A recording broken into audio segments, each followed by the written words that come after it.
In camp plants, stomata are scotoactive. In camp plants, stomata are scotoactive. That is, stomata opens during night. Story type ऐकून ठेवा सगळं काय होतं actually camp plants मध्ये. आणि stomata दिवसा पूर्णपणे बंद असतं तर stomata completely closed during day. Stomata are completely closed during day. So what happened? This plant cannot absorb CO2 during day. CO2 दिवसा लिव्स मध्ये जाऊ शकत नाही कारण स्टोमॅटा कम्प्लिटली क्लोज्ड आहेत. This is not partially close like C3 plants. Stomata are not partially closed like C3 plants. Stomata are completely closed in camp plants. What are the names of a camp plants? Examples of a camp plants: aloe, aloe vera, opuntia, kalanchoe, and pineapple. In these plants, stomata are completely closed during day. So CO2 cannot be entered into the leaves during day. So stomata are scotoactive, means stomata are opened during night. So when the stomata are opened during night, CO2 get entered into the leaves during the whole night period. CO2 आत जात राहतो जात राहतो जात राहतो. आणि हा जो CO2 एंटर झालेला आहे आतमध्ये, CO2 एंटर जो झालेला आहे आतमध्ये, तो एंटर झालेला CO2 ड्युरिंग नाईट तुम्ही पाहू शकता. दोन पार्ट केलेले आहेत मी इथं. हा वरचा एक पार्ट आहे ज्याच्यामध्ये C3 सायकल होणार आहे आणि खालचा पार्ट आहे ज्याच्यामध्ये C4 पाथवे होणार आहे. In when CO2 entered into the leaves, follow C4 pathway. During night, they follow C4 pathway. follow C4 pathway. So C4 pathway कुठून स्टार्ट होतो आपल्याला माहिती आहे. Phosphoenol पायरिक acid undergo carboxylation in the presence of enzyme PEP carboxylase to produce oxaloacetic acid. This reaction happen during night only. And as the four carbon stable compound is formed during night, that's why it is called a C4 pathway, which is takes place during night when stomata are open. Okay. C4 pathway कधी होतो? Night मध्ये. Oxaloacetic acid undergo, we know, we already studied, oxaloacetic acid undergo reduction to produce the malic acid. Malic acid malate म्हणतात. Malate get saturated during night. हे विचारलं जातं बरं का. Camp मध्ये रात्रीच्या वेळी काय सॅच्युरेट होत जातं तर मॅलेट सॅच्युरेट होत जातं. एवढीच रिएक्शन होते. पीपी रात्रीच्या स्टोमॅटा तुम्हाला माहितीच आहे. रात्रीचे स्टोमॅटा ओपन आहेत. CO2 आतमध्ये जात राहणार. जसं CO2 आतमध्ये जात राहणार PEPA कार्बोक्सिलेशन होणार and PEPA get converted into oxaloacetic acid. Oxaloacetic acid undergo reduction to produce malic acid आणि मॅलेट सॅच्युरेट होत जातो. मॅलेट सॅच्युरेट होत जातो. हा सॅच्युरेट झालेला मॅलेट आहे पूर्ण रात्रभर मॅलेट मॅलेट मॅलेट मॅलेटच प्रोड्यूस होतं. एवढीच रिएक्शन होणार. PPA2OA OA to malate, PPA2OA OA to malate, एवढीच रिएक्शन होते पूर्ण रात्रभर. आणि जेव्हा दिवसा स्टोमॅटा बंद होतात during day when stomata are closed, because the stomata in a camp plant are scotoactive, that the stomata which are open during night are called as scotoactive stomata. During day what happened? Malate undergo decarboxylation. CO2 बाहेर पडतोय ना. हा, इथे एन्झाईमचं नाव सांगाल का मला कोण? Malate when undergo decarboxylation, which enzyme is responsible for malate decarboxylation? For decarboxylation of malate, which enzyme is responsible? Can anyone tell me the name of the enzyme?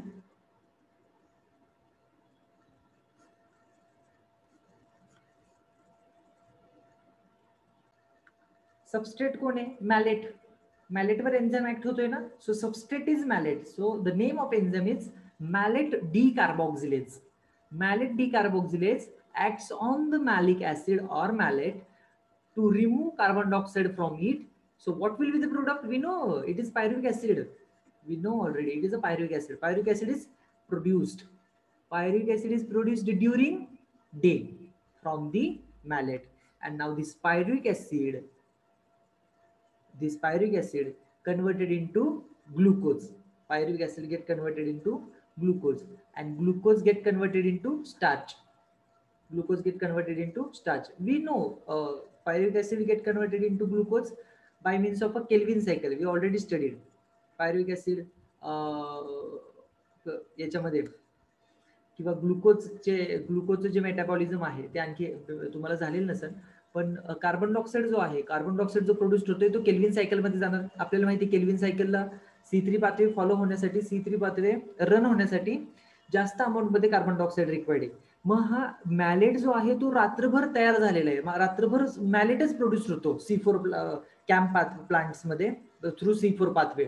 आणि during the whole night malate gets saturated, and during day malate undergo decarboxylation, CO2 is removed, that removed CO2 entered into the Kelvin cycle.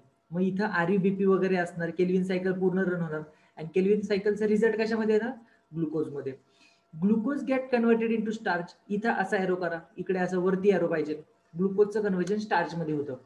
म्हणजे असा question येतो की camp plants मध्ये, camp pathway मध्ये रात्रीचं काय saturate होतं आणि दिवसा काय सॅच्युरेट होतं.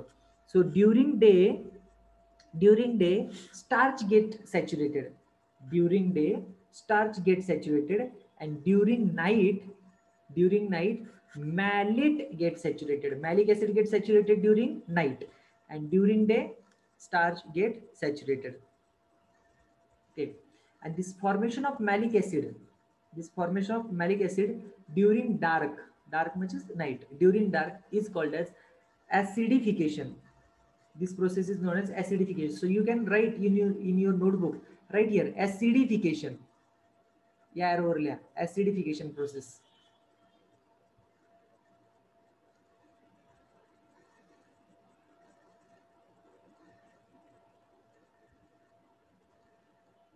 बरं, मला एक तुमच्याकडनं आता आन्सर पाहिजे की मग कॅम्प प्लांट्स मध्ये असं काय आहे का की बाबा मिझोफिल सेल मध्ये PEP carboxylase, bundle sheath cell मध्ये रुबिस्को, लाईक क्रॅन्स अॅनाटॉमी, असं कॅम्प प्लांट्स मध्ये काही असतं का?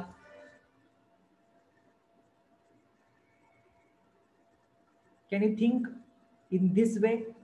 Like we studied in C4 plants, they show Cran's anatomy. There is a different anatomical structure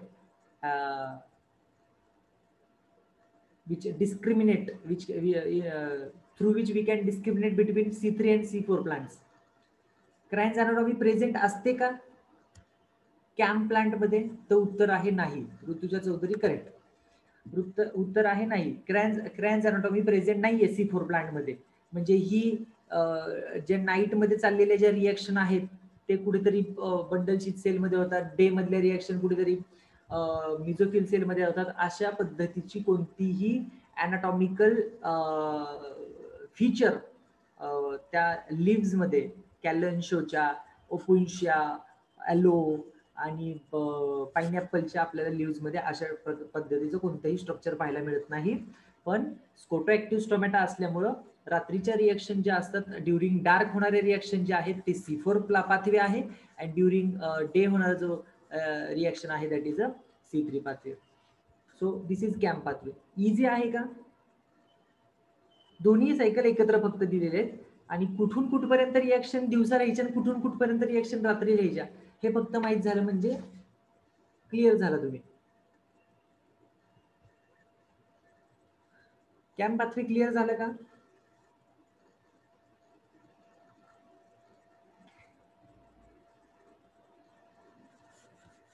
कोणाला डाऊट असेल तर आत्ता विचारा तुम्ही.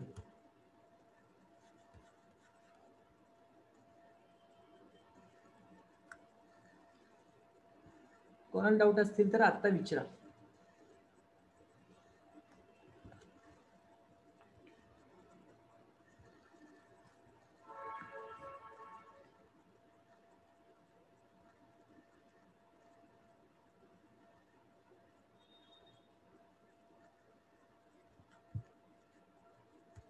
इझी आहे, फक्त C4 आपण ड्युरिंग नाईट लिहिलेले आणि C3 ड्युरिंग डे लिहिलेली, दॅट्स इट. आणि कार्बन डायऑक्साईड जो रिक्वायर्ड आहे C3 पाथवेसाठी तो मॅलेट डिकार्बोक्सिलेशन मधून आलेला आहे, मॅलेटचं डिकार्बोक्सिलेशन झाल्यामुळे आलेलं आहे. फक्त इथे तुम्हाला ऍडिशनल काय द्यायचं आहे, मॅलेट डिकार्बोक्सिलेज एन्झाइम लिहायचं आहे. आणि ग्लुकोजचं कन्व्हर्जन स्टार्च मध्ये होतं. So starch get saturated during day and malic acid get saturated during night. Okay. C4 पाथवेमध्ये एक गोष्ट मेन्शन करायची राहून गेली त्या दिवशीच्या लेक्चरमध्ये. हा जो डायकार्बोक्सिलिक ऍसिड पाथवे आहे याचं जे OA मध्ये कन्व्हर्जन होतं, इथं बघितलंय तुम्ही PPA अंडरगो, इथं पण लिहू शकता तुम्ही, एरोवर रिॲक्शनचं नाव लिहू शकता कार्बोक्सिलेशन, एरोवरती रिॲक्शनचं नाव लिहू शकता कार्बोक्सिलेशन. आणि हा जो कार्बोक्सिलेशन होणार आहे PEPA त्याचं कन्व्हर्जन OA मध्ये होणार. सपोज या प्लांट्समध्ये OAA जो प्रोड्यूस झालेला आहे त्या OAA ला सपोज अमोनिया अवेलेबल झाला, ammonia that is NH3. If NH3 is available to the OAA, then OAA undergo amination. So OAA plus NH3, and जसं इथे NADH2 get converted into NAD, same तसंच होणार. म्हणजे it is again reduction reaction. OAA undergo amination in the presence of enzyme ट्रान्सअमायनेज.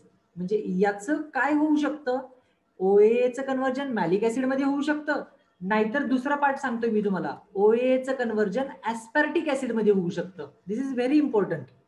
This reaction is very important. मी तुम्हाला ह्याचा significance सांगतो, ही reaction झाल्याचा फायदा काय असतो ते सांगतो मी तुम्हाला.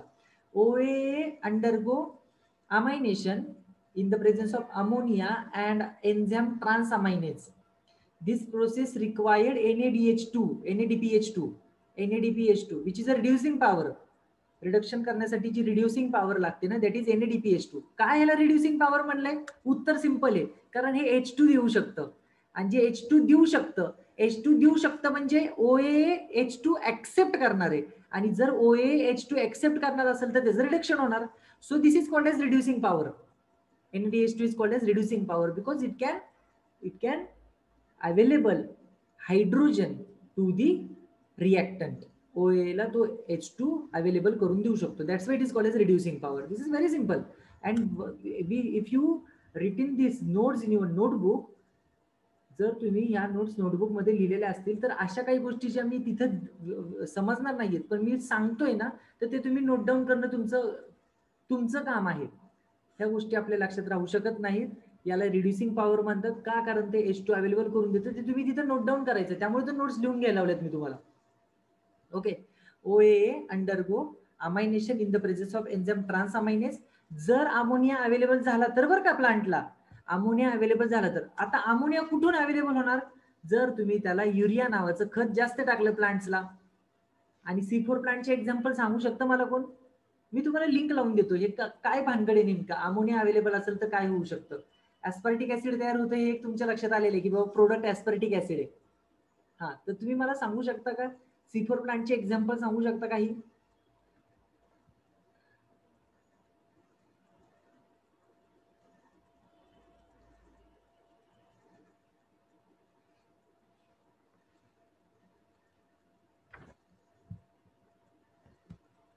आणखी पाठ नाही केले का C4 प्लांटचे एक्झाम्पल?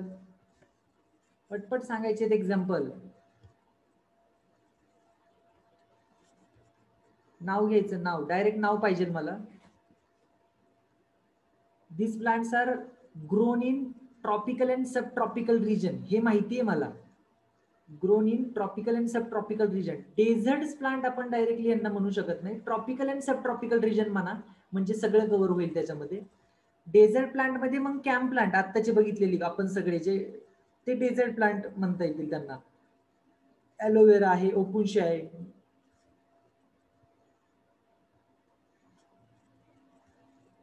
हा,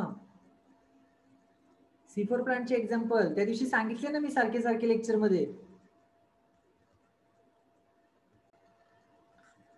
हा, मिळाले का एक्झाम्पल सगळ्यांना? आता ॲमरॅन्थस, युफॉर्बिया विसरायचे नाहीयेत. चिनोपोडियम, मेज, sorghum means jowar and sugar cane. आता हे जे सगळे मी तुम्हाला प्लांटची नावं सांगितली आहेत ना, त्यांना एक सगळ्यात मोठा धोका असतो इन्सेक्ट पासून. इन्सेक्ट काय करतात माहितीये का या प्लांट्स मध्ये? त्यांच्या स्टेमला पियर्स करतात. स्टेम्सला पिअर्सिंग करतात, म्हणजे स्टेमला होल करतात आणि आतमधले जे कंटेंट आहे, म्हणजे शुगर केन असेल तर शुगर, आतमधले जे शुगर आहे, ग्लुकोज, फ्रुक्टोज, सुक्रोज, ते अवेलेबल, ते त्यांना रिक्वायर्ड असतं इन्सेक्टला. कॉर्न म्हणजेच मेज, ते त्यांना रिक्वायर्ड असतं, तर ते त्याच्यासाठी ते त्याच्यावर अटॅक करतात. Insect can attack these plants and makes a bore on the stem. अशा इन्सेक्टला म्हणतात स्टेम बोरर.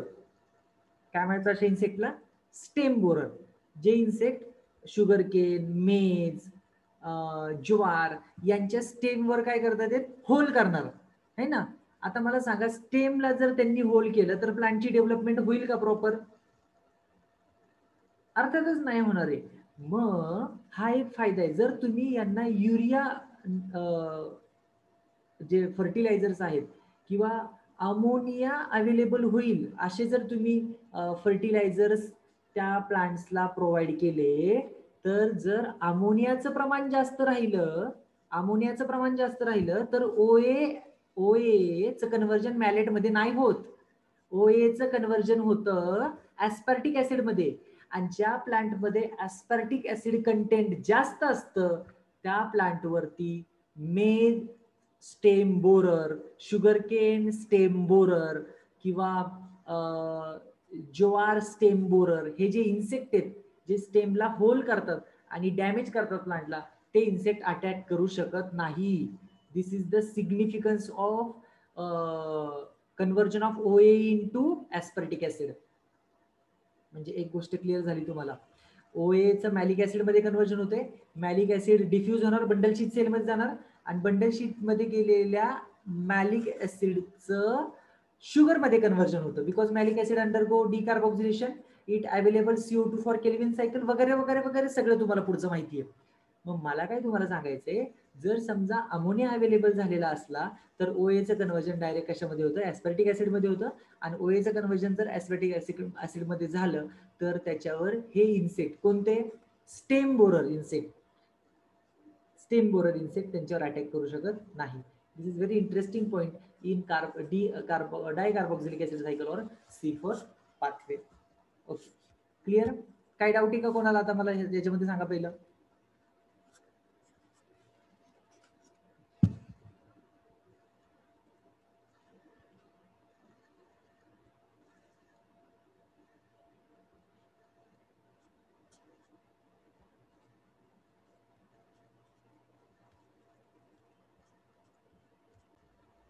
मेज प्लांट असेल तर त्यांना म्हणतात मेज स्टेम बोरर, शुगर केनचा प्लांट असेल तर शुगर केन स्टेम बोरर. तुम्ही बघितलं असेल तरी मेज किंवा शुगर केनच्या प्लांटवर छोटे छोटे होल असतात त्यांच्या स्टेमला.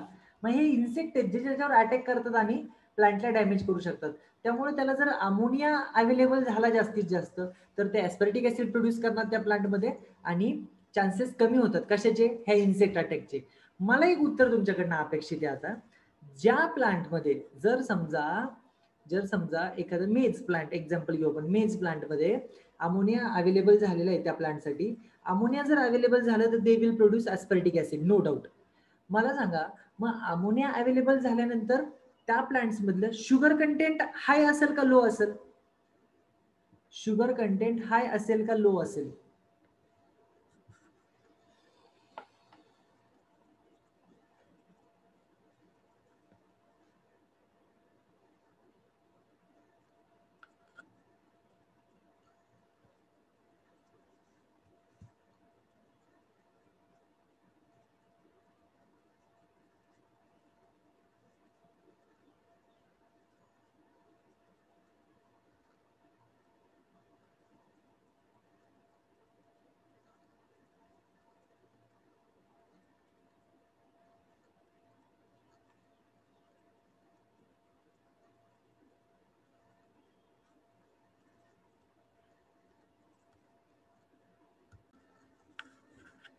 एका स्टुडंटने सांगितलं होतं की कंटेंट लो असेल, बाकीचे सगळ्यांनी सांगितले की कंटेंट हाय असणार आहे.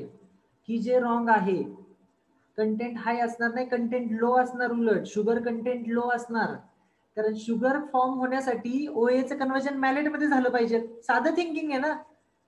मी परत त्यासाठी रिपीट केली ती सायकल पूर्ण की बाबा PE PA converted into OA OA to malate malate diffused into bundle sheath cell where it undergo decarboxylation CO2 is available to the C3 pathway and finally glucose will produce through C3 pathway.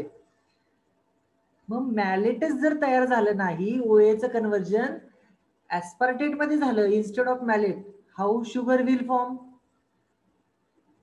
Sugar कमी पडेल ना उलट. हे simple thinking आहे. वराडे प्रियंका एकाच विद्यार्थ्यांनी correct डोकं लावलेलं आहे, बाकीच्या सगळ्यांनी रॉंग वेनी थिंकिंग केलेलं आहे. रिॲक्शनच कळली नाही याचा अर्थ. आपण काय ऐकतोय, आपण काय डोक्यात ठेवतोय हे पूर्णपणे चुकीचं काम चाललेलं आहे. हे जास्त धोकादायक आहे तुम्हाला भविष्यासाठी. रिॲक्शन सांगून सुद्धा रिपीट करून सुद्धा जर तुम्ही त्याच चुकीच्या मार्गाने विचार करणार असाल तर it will definitely harm your future. Okay, कळलं का? शुगर कंटेंट लो असणार आहे म्हणजे माझं आन्सर आहे शुगर कंटेंट लो असणार. ऍस्पार्टेट कंटेंट जेव्हा हाय असेल, ऍस्पार्टेट कंटेंट जेव्हा हाय असेल तेव्हा शुगर कंटेंट लो असणार. आणि जे फायदेमंद असतं कोणासाठी? प्लांटसाठी, ज्याच्यामुळं स्टेम बोरर त्याच्यावर अटॅक करू शकत नाहीत. आता शुगर कंटेंट कुठलं लो असणार, शुगर कंटेंट कुठला हाय असणार? तर शुगर कंटेंट लो असणार स्टेम मधलं. त्यामुळे तिथे इन्सेक्ट अटॅक करू शकत नाही. जिथे शुगरच नाही, अटॅक का करतात इन्सेक्ट? फूडसाठी अटॅक करतात. आता जिथे शुगरच अवेलेबल नसेल तिथे अटॅक करून त्यांना काय फायदा आहे का? नाही. म्हणून sugar content low, aspartate content high is beneficial for the plants and it will protect plant from the stem borer type insect. Okay, बाकी सगळ्यांचं रॉंग आहे. चुकीच्या मार्गाने विचार करू नका. थिंकिंग प्रॉपर करा आणि जे शिकवतोय जे सांगतोय ते चांगलं डोक्यात ठेवण्याचा प्रयत्न करा.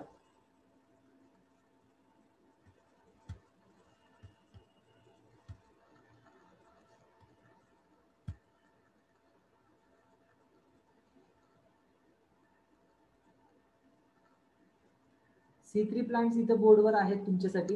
C4 प्लांट्स, C4 प्लांट्स मध्ये अॅनाटॉमी वेगळ्या टाईपची असते. मी आधीच सांगितलंय तुम्हाला C4 प्लांट्स मधली अॅनाटॉमी आणि C3 प्लांट्स मधली anatomy. C4 plants having a mesophyll shape, mesophyll cell which are covering the bundle sheath cell. या ज्या आतल्या बंडल शीट सेल आहेत त्यांना कव्हर करणाऱ्या मिझोफिल सेल्स आहेत. मिझोफिल सेलचा क्लोरोप्लास्ट ग्रॅनल असतो, बंडल शीट सेलचा क्लोरोप्लास्ट अग्रॅनल असतो. त्यामुळे कलर इथं मला वाटतं चुकीचा दिलाय. बंडल शीट सेलला व्हाईट कलर पाहिजे आणि मिझोफिल सेलला ग्रीन कलर पाहिजे. इथं कलर जरा चुकीचा वाटतोय मला. Mesophyll cell must have a green colour because they having a chloroplast which are granule.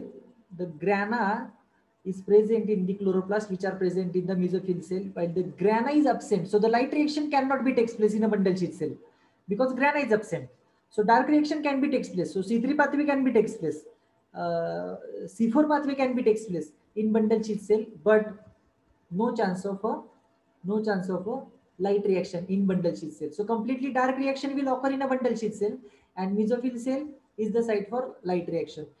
This anatomy, this type of anatomy is called as Kranz anatomy. अशा टाइपच्या anatomy म्हणतात Kranz anatomy. What is Kranz? Kranz is nothing but necklace. Kranz is nothing but necklace. आणि जर तुम्ही नीट पाहिलं तर ते तुम्हाला असं वाटतं जे आदिवासी लोक वगैरे असतात ते गळ्यामध्ये नेकलेस ज्या पद्धतीचा घालतात व्हाईट कलरच्या, मी म्हणलं तुम्हाला व्हाईट कलरच्या बंडल शीट सेल व्हाईट कलरच्या असल्यामुळे हे जर पूर्ण व्हाईट कलरचं असेल आणि हे बाहेरचं सगळं ग्रीन कलरचं असेल ते गळ्यामध्ये नेकलेस घातल्यासारखं वाटतं. हे कम्प्लीट विचार करा. हा तुम्हाला व्हर्टिकल सेक्शन घेतलेला आहे, हे कम्प्लीट बंद असणार ना, हे असं पूर्ण बंद असणार इकडून, तसंच हे इकडून पूर्ण बंद असणार आहे. ओके, हा व्हर्टिकल सेक्शन घेतल्यामुळे तुम्हाला हाफ पार्ट दिसतोय, otherwise this is a completely closed structure, so it will look like a necklace. That's why it is called as Kranz anatomy. Here also you can see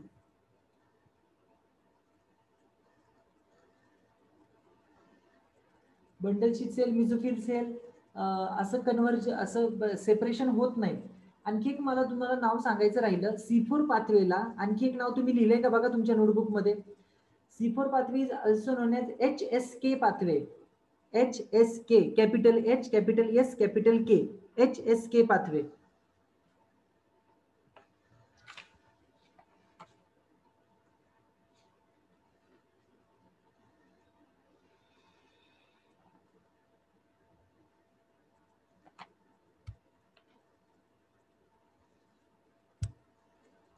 HSK pathway. H for hatch, S for slack, and K for Kortschak. K चं full form लिहून घ्या. K for Kortschak. KORTSHAK.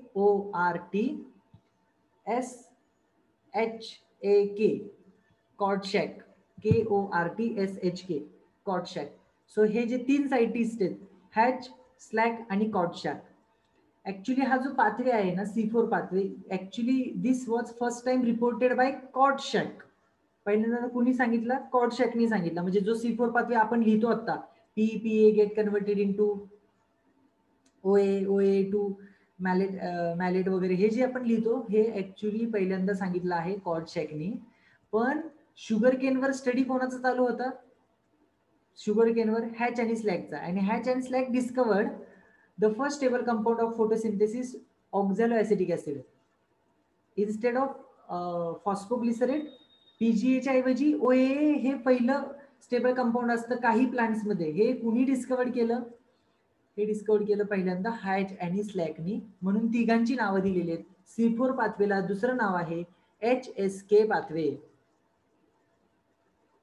HSK pathway.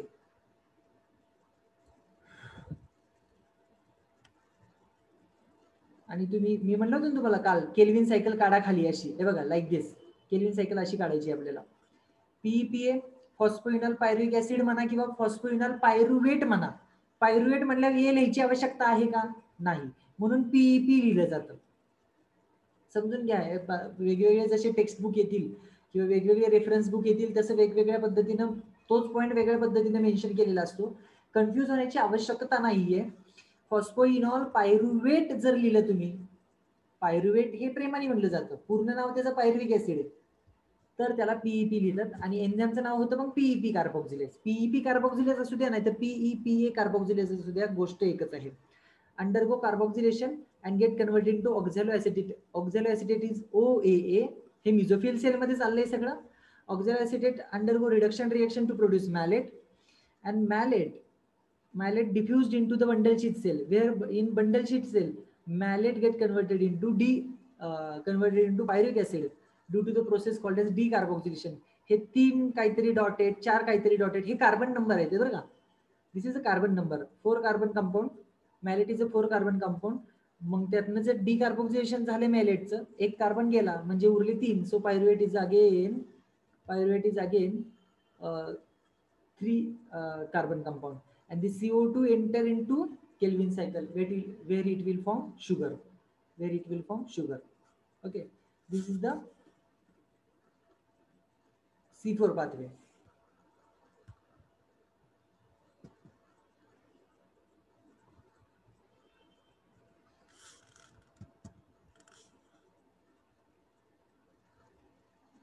Same thing is given. Atmospheric carbon dioxide enter into the mesophyll cell. In mesophyll cell, it is converted into carbonic ions, HCO3 minus. Phosphoenol pyruvic acid, that is PEPA. Same गोष्ट आहे, फक्त hash and स्लॅकनी कुठल्या पद्धतीने मांडली ते त्यांनी दिलेले. Phosphoenol pyruvate and carbonic ions fixed and produced C4 acid. C4 acid that is a oxaloacetic acid. 4 carbon असलेले ऍसिड कोणते? Oxaloacetic acid. Oxaloacetic acid get converted into malic acid, and that malic acid transported into the bundle sheath cell. कशामध्ये जातं ते? Bundle sheath cell मध्ये जातं. The in bundle sheath cell C4 acid undergo decarboxylation. माहिती ना, malic ऍसिडचं decarboxylation होतं.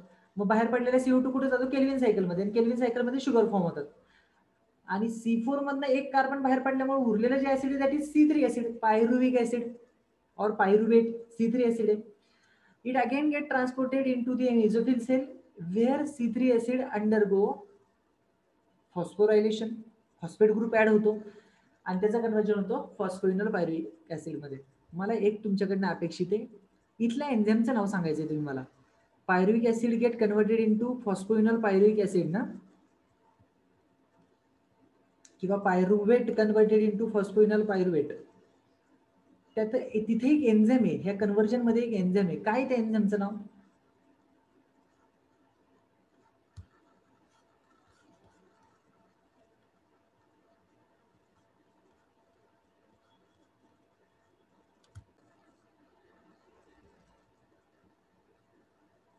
Name the enzyme which is present in mesophyll cell.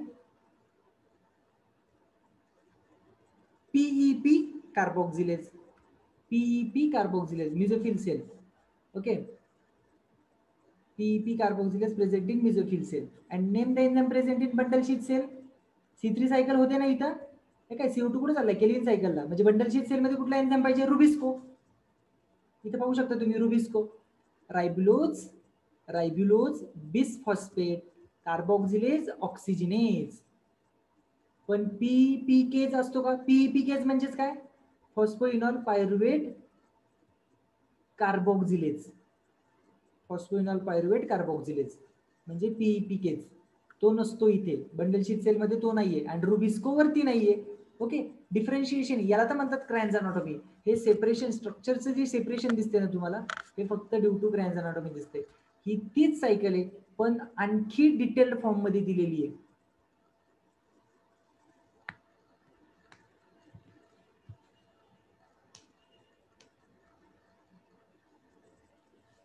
मिझोफिल cell मध्ये काय होते? मिझोफिल सेल मध्ये अप्रॉक्सिमेटली कार्बन डायऑक्साईडचं कॉन्सन्ट्रेशन असतं 100 micromole per mole of the air. आणि bundle sheath cell मध्ये कार्बन डायऑक्साईड किती असतो बघा? जवळजवळ 1500 मायक्रॉन मोल पर मोल ऑफ द एअर. म्हणजे बंडल शीथ सेल मध्ये कार्बन डायऑक्साईडचं कॉन्सन्ट्रेशन जास्त आहे, मिझोफिल सेल मध्ये कमी आहे. पहिल्यांदा कार्बन डायऑक्साईड कुठे येतो?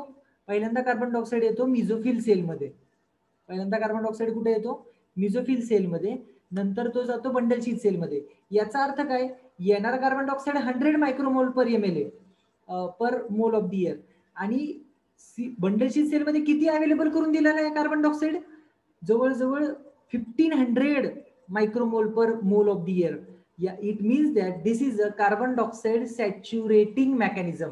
C4 पाथवे साचला का? कार्बन डायऑक्साईड साचला का इथं? कळतोय का तुम्हाला? कार्बन डायऑक्साईड जास्त अवेलेबल करून दिला जातो. कारण तुम्हाला माहिती आहे C3 सायकल तशी होते का? C3 सायकल साठी कार्बन डायऑक्साईड कसा पाहिजे? कार्बन डायऑक्साईड मोठ्या प्रमाणावर पाहिजे कार्बन डायऑक्साईड, तरच होऊ शकतं, नाहीतर याच्यामध्ये होऊ शकत नाही. ओके. बरेचसे याच्यामध्ये शॉर्ट फॉर्म्स आहेत. ओके. लाईक MAL म्हणजे malate. Okay. This is pyruvate. PVA म्हणजे पायरुवेट. ओके. AMP म्हणजे ॲडेनोसाईन मोनोफॉस्फेट, हे तर तुम्हाला माहितीच आहे. ॲडेनोसाईन ट्रायफॉस्फेटचं कन्व्हर्जन होतं ॲडेनोसाईन मोनोफॉस्फेटमध्ये. हे आहे pyruvate phosphate dikinase, PPDK. Pyruvate phosphate dikinase convert pyruvate into phosphoenol pyruvate. That phosphoenol pyruvate and carbonic acid get converted into oxaloacetic acid. Oxaloacetic acid converted into malate in the presence of enzyme MDH म्हणजे malate dehydrogenase. Malate डिहायड्रोजिनेज, त्या एन्झाईमचं नाव आहे malate डिहायड्रोजिनेज. OAचं conversion malate मध्ये होतो. Malate diffuse होतो. कुठे होतो diffuse? Malate कुठे जातो डिफ्यूज होऊन? बंडल शीथ सेल मध्ये. हे काय इथं बंडल शीथ सेल वरती टाकले title bundle sheath cell. Bundle sheath cell मध्ये मॅलेटचं कन्व्हर्जन होतं पायरुवेट मध्ये. आणि पायरुवेट परत येतो मिझोफिल सेल मध्ये. मिझोफिल सेल मध्ये पायरुवेट आला की पायरुवेटवर ऍक्ट होतो. आपल्याला माहिती आहे कोण ऍक्ट होतो पायरुवेटवर? Pyruvate phosphate dikinase and convert it into phosphoenol pyruvate. आता बाहेरनं जो कार्बन डायऑक्साईड येणार आहे, please pay attention here, NEET वाल्यांसाठी फार महत्वाची गोष्ट आहे ही. बाहेरचा जो कार्बन डायऑक्साईड सेलमध्ये येतोय मिझोफिल सेलमध्ये, you can see here carbon dioxide from outer side entered into the mesophyll cell and carbon dioxide get converted into SCO3. What is that SCO3? It is a carbonic acid ion. HCO3 minus, it is actually SCO3 minus. आणि carbonic acid असेल तर ते असतं H2CO3. Carbonic acid असेल तर ते काय असतं? H2CO3.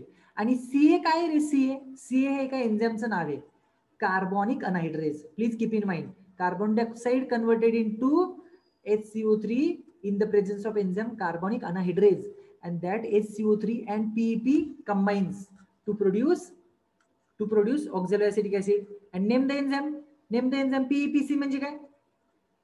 Phosphoenol pyruvate kinase. तीच गोष्ट आहे, आणखी डिटेल फॉर्म मध्ये आणखी छान पद्धतीने मांडण्याचा प्रयत्न केलेला आहे. तेच आहे, वेगळं काय नाही याच्यात. आणि मॅलेट माहिती आहे तुम्हाला? मॅलेटचं NADPH2 चं कन्वर्जन काय करतो मॅलेट? NADP मध्ये करतो, बरोबर आहे का? मग NADP मॅलेट फ्यूज होणार ना, इथं इथं फ्यूज होणार आणि NADPH बाहेर पडलेलं आहे, कार्बन डायऑक्साईड बाहेर पडलेलं आहे. कार्बन डायऑक्साईड रुबिस्को घेणार आणि rubisco will converted into phosphoglycerate. आपली C3 सायकल आठवा. Phosphoglycerate get converted into phosphoglyceraldehyde. TP म्हणजे triphosphate, TP, and that TP get converted into sugar, and that sugar कुठे पाठवली जाणार, झायलेम मध्ये का फ्लोएम मध्ये, एवढंच आन्सर द्या मला आता.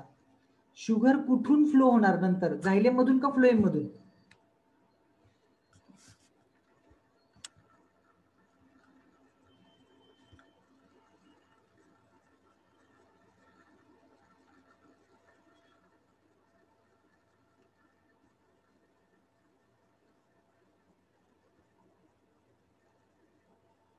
शुगर कुठून फ्लो होणार?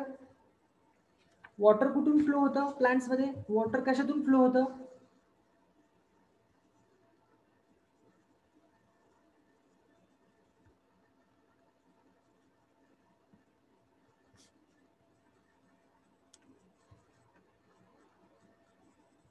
Very good. Xylem through water flow होतं, फ्लोएम थ्रू शुगर फ्लो होणार. करेक्ट, शाबास. उरलेले जे फॅक्टर्स अफेक्टिंग फोटोसिंथेसिस आहे ते आपण उद्याच्या लेक्चरला घेऊ. थँक्यू, खूप वेळ झाला आज. Sorry for inconvenience.